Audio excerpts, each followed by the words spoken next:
How to fix Microsoft Authenticator app not working. So it might be because of a little bug issue, and let me tell you how you can fix it. So first and foremost, you have to go ahead and press and hold your Authenticator app. Tap on App Info, then force stop this application and go to Storage and Cache. From here, you can go ahead and clear your cache, then clear your storage. Once you are done from here, you can head back. On to the next step, go ahead and open your Play Store or an App Store.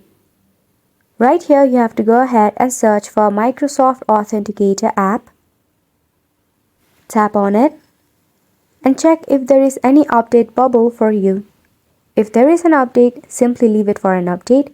If not, go ahead and uninstall the application and reinstall it once again.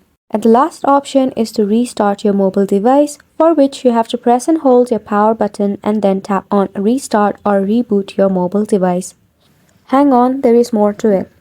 You can go ahead and open your phone setting, and in this section you have to go ahead and check for your system update and make sure it is in the latest version.